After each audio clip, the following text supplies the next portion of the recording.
আমার বড় বোন আছে একটা, আমার এই 2-3 বছরের বড় হবে। আমার বড় বোনের বিয়ে যখন হয়, আমি তখন অনেক ছোট ছিলাম, সত্য কথা, মানে অত বুঝতাম না। দেখবেন যে যুবকদের চাইতে মেয়েদের বিয়ে অল্প বয়সে হয় বেশি, ঠিক আছে কথা? তা আমার এখনো মনে আছে, আমার বোনের জন্য পাত্র দেখেছে কয়েকটা।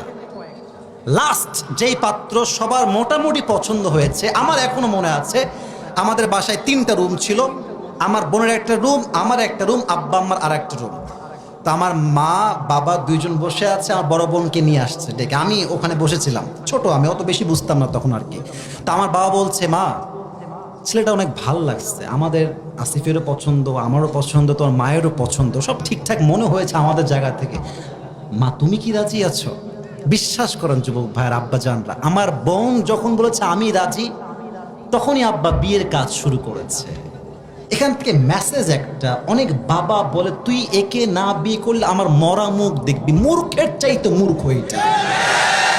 আপনি মেয়েকে বলেন যে মা তোর কোন ছেলে পছন্দ, তুই বল আমাকে।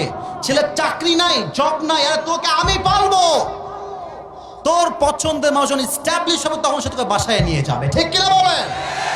এই চিন্তা বাপের মাথায় ঢুকলে আল্লাহর কসম এই দেশের মাটিতে জিনার সংখ্যা কমবে, বিয়ের সংখ্যা বেড়ে যাবে। নবীজি বলতে, সাহাবা একরাম শোনো, ফাতেমার বিয়ে দিব, কে আছো উত্তম যুবক আমার কাছে আসবা। সব বের হয়ে গেছে, কে যাবে প্রস্তাব নিয়ে? সবার আগে আসছে ওমরে ফারুক রাদিয়াল্লাহু তাআলা আনহু। এসে চুপচাপ, ইয়া রাসূলুল্লাহ, আমি তো আপনার মেয়েকে বিয়ে করতে চাই, আপনি কি আমাকে দিবেন? আচ্ছা, কথা কি বোঝা যায়? নবীজি দেখেন এইদিকে, আমার চেহারা না দেখলে আপনি ওয়াজের সারমর্ম বুঝবেন না, আপনি হাদিসের মর্মার্থ বুঝবেন না। এইদিকে তাকান, লুক অ্যাট মাই ফেস। নবীজি এমনে মাথা নিচু করে আছে, মানে দিব না, চুপচাপ। আলী বুঝে গেছে আমার বিয়ে এখানে হবে না, আমি পালাই এখান থেকে। ফাতেমা, সরি, আমার ওমরে ফারুক বের হয়ে গেছে। এবার আসছে আরেকজন সাহাবী, নবীজি চুপচাপ, কোনো কথা নাই। ওই সাহাবী বুঝে গেছে আমার বিয়ে প্রস্তাব রিজেক্ট, আমার দ্বারা হবে না। এবার 4 বন্ধু আছে, দেখবেন বন্ধুরা একসঙ্গে হইলে বদমাইশির শেষ নাই। কিছু বন্ধু আছে সত্যি 5 ওয়াক্ত নামাজ পড়ে, টুপি টুপি পড়ে, মেয়ে দেখবে না রাস্তাঘাটে, চুপচাপ এদিকে তাকায় আছে নিচের দিকে। বন্ধু এত লুচ্চা নাম্বার 1, তাকারে সুন্দরী রে, দেখ একবার। একজন যুবকের জন্য আরেক যুবকের চরিত্র নষ্ট হয়ে যায়। তো এবার 4 জন সাহাবী দাঁড়ায় আছে একসঙ্গে, এই যে এমনে, আমার ভাইরা যেমন দাঁড়ায় আছে, বসে আছে এমনে। তো দেখেন একজন সাহাবী, সে হচ্ছে বিজনেস ম্যাগনেট, তার নাম হচ্ছে আব্দুর রহমান বিন আউফ।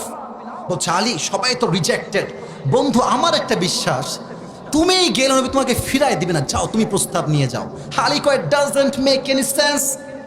তোর মাথায় হুঁশ আছে বেটা? আমার তো বাড়ি নাই, আমি ভাড়া বাসায় থাকি, আমার কোনো চাকরি নাই, বিজনেস নাই, আমার সঙ্গে বিয়ে কেমনে দিবে রাসূলুল্লাহ? বলছে একবার যাও তো, ট্রাই করতে দোষ কোথায়? কথা ঠিক আছে কিনা বলো? তো এবার আলী আসছে, এদিকে দেখান, নবীজি বসে আছেন। তো আলী একবার এদিকে আসে, আর একবার ওদিকে যায়, একবার এদিকে আর একবার ওদিকে, ভয়ে লজ্জায় আসতে পারছে না। হে আলী, কাম হিয়ার ম্যান, এদিকে আসো, নবীজি ডাকছে। তো আলীর পুরো চেহারাটা লাল হয়ে গেছে লজ্জায়, কেমনে বলবো নবী আপনার মেয়েকে বিয়ে করতে চাই। বাট অবাক করা বিষয় হচ্ছে, আল্লাহ তাআলা জিব্রাইলের মাধ্যমে আগেই ওহী দিয়েছেন, ইয়া রাসূলুল্লাহ, আলী এখনো আপনার কাছে আপনার মেয়ের বিয়ের প্রস্তাব নিয়ে আসছে। জোরে সুবহানাল্লাহ পড়তে পারলেন না? এবার আলী বলছেন, ইয়া রাসূলুল্লাহ, ইয়া হাবিবাল্লাহ, লজ্জা লাগছে বলতে, তাও বলে ফেলি, আমি আপনার মেয়েকে বিয়ে করতে চাই, আপনি কি রাজি আছেন কিনা? নবীজি আগের 3 বার ছিলেন চুপচাপ, কোনো জবাব কাউকে দেন নাই। বাট এবার নবীজি মুখ ফুটিয়ে বলছেন, ইয়া আলী ইনশাআল্লাহ, শুধু ইনশাআল্লাহ, নট ইয়েস নট নো। বুঝছেন কিন্তু কথা আমার? জাস্ট ইনশাআল্লাহ, নট ইয়েস নট নো। এখানে একটা আব্বাদের জন্য মেসেজ আছে। আলী রাদিয়াল্লাহু তাআলা আনহুর প্রস্তাবের পরে নবীজি সোজা ফাতেমার কাছে গেছে। ফাতেমা, আম্মাজান একটা কথা বলবো, এদিকে আসেন। আব্বাজান কি হয়েছে? বলছে তোমার সঙ্গে একজনের বিয়ে ঠিক করেছে, তুমি কি রাজি আছো কিনা? বললে আমি বলবো। বলছে কি নাম?